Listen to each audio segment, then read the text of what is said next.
माजी में आईएसआई के कई सरबराहान तनाज़ात की जद में रहे। कई एक पर तो बहुत संजीदा इल्जामात आयद हुए, मगर किसी को कानून के कटहरे में ना लाया जा सका। मिसाल के तौर पर जनरल रिटायर्ड हमीद गुल ने अपने हलफ से रूगर्दानी करते हुए आईजीआई बनाई ताकि बेनज़ीर भुट्टो का रास्ता रोक सकें। उन्होंने बाद अज रिटायरमेंट कई इंटरव्यूज़ में बबांग दोहल ये एतराफ़ किया कि ताकत का तवाज़न बरकरार रखने की गर्ज से उन्होंने कौमी फरीज़ा समझकर ये काम किया।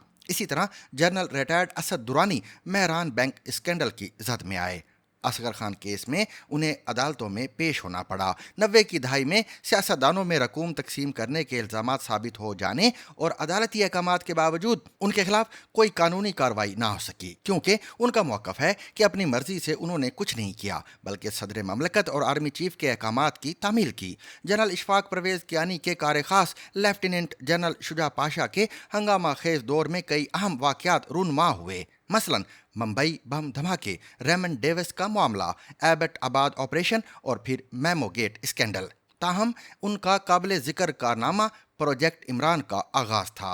जनरल पाशा को रिवायती सियासतदानों से सख्त नफरत थी और वो इसका बरमला इजहार करने में किसी किस्म की हिचकिचाहट महसूस नहीं किया करते थे। अमरीकी सहाफ़ी स्टीव कोल अपनी किताब डायरेक्टोरेट एस के सफ़ा नंबर 331 पर लिखते हैं, जनरल पाशा का सियासत से मुतल्लक फ़लसफ़ा पढ़े लिखे शहरी पाकिस्तानियों की सोच से बिल्कुल हम आहंग था और जनरल पाशा सादा अल्फाज में इसे बयान करते हुए कहा करते थे, मैं एक ऐसे मुल्क में रहना चाहता हूँ जहाँ मेरे बच्चों को भुट्टो और शरीफ ख़ानदान में से किसी एक का इंतखाब ना करना पड़े।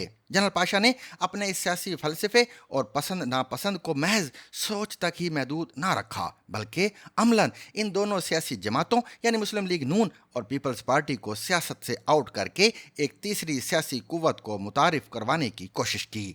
जब वो रुखसत हुए तो सियासी बंदोबस्त के इस मंसूबे की बागडोर अपने जानशीन लेफ्टिनेंट जनरल ज़हीरुल इस्लाम के हाथों में थमा गए। जनरल ज़हीरुल इस्लाम को मुस्लिम लीग नून की हुकूमत गवारा नहीं थी। दीगर वजूहात के अलावा नवाज शरीफ की हुकूमत से इन्हें एक गिला ये भी था कि 19 अप्रैल 2014 को हामिद मीर पर हमला हुआ तो हुकूमत ने इसका दिफा नहीं किया।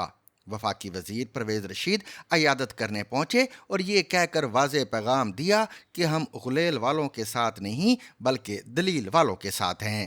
नाराज़गियों का ये सिलसिला बहुत दराज हो चुका था। 29 नवंबर 2013 को जनरल कियानी ने सबकदोश होना था। अगरचे जनरल ज़हीरुल इस्लाम सीनियरिटी लिस्ट में छठे या सातवें नंबर पर थे, मगर वो भी सिपा सलार बनने की उम्मीद लगाने वालों में शामिल थे। बिलखसूस जब कुराए फाल जनरल राहिल शरीफ के नाम निकला तो इन्हें मायूसी हुई, क्योंकि 1 अक्टूबर 2010 को जो 8 मेजर जनरल प्रमोट करके लेफ्टिनेंट जनरल बनाए गए, उनमें जनरल राहिल शरीफ और जनरल तारिक खान के साथ जनरल ज़हीरुल इस्लाम भी शामिल थे। अब 1 नवंबर 2014 को लेफ्टिनेंट जनरल ज़हीरुल इस्लाम ने रिटायर होना था और नाहंजार वज़ीर आज़म से ये तवक्को भी नहीं थी कि पॉलिसियों के तसलसल और कौमी मफाद में एक्सटेंशन ही दे दें। चुनाचे लंदन प्लान के अलावा कोई ऑप्शन न था। मुल्की व गैर मुल्की ज़राए अबलाग में शाया और नशर होने वाली रिपोर्ट्स के मुताबिक लंदन में एडवेयर रोड पर जहां जनरल परवेज़ मुशर्रफ और रहमान मलक का अपार्टमेंट है, वहां दी क्वाड एंगल फ्लैट्स हैं। यहाँ जुलाई 2014 में लंदन प्लान तैयार हुआ। चौधरी शुजात और परवेज़ इलाही इस इमारत के 11वें फ्लोर पर क़याम पज़ीर थे। लंदन में पाकिस्तानी हाई कमीशन के बावर्दी अफसरों ने यहाँ बैठक का एहतमाम किया। इमरान खान और डॉक्टर तहल कादरी भी पहुँच गए तो जनरल ज़हीरुल इस्लाम तशरीफ़ लाए।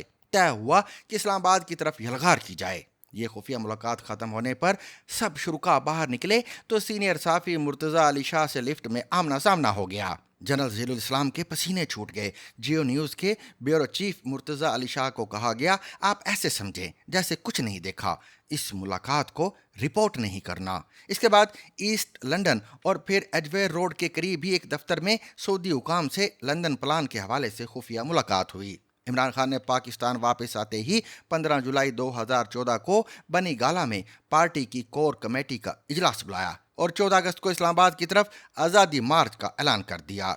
شجاع نواز نے اپنی کتاب دی بیٹل فار پاکستان کے صفحہ 262 پر امریکی سفیر رچرڈ اولسن کا حوالہ دیتے ہوئے لکھا ہے کہ امریکی سفیر کے مطابق ستمبر 2014 میں انہیں اطلاع ملی کہ جنرل ظہیر الاسلام پاکستان میں فوجی بغاوت کا منصوبہ بنا رہے ہیں، مگر اس وقت کے فوجی سربراہ جنرل راحل شریف نے اس منصوبے کو پنپنے نہیں دیا اور ISI کے سربراہ کو ان کے عہدے سے ہٹا دیا۔ پھر یہ ذمہ داری جنرل فیض حمید کے کندھوں پر آن پڑی۔ انہوں نے یہ مشن پورا کیا۔ اب ان کے خلاف فیلڈ جنرل کورٹ مارشل کی کارروائی ہو رہی ہے۔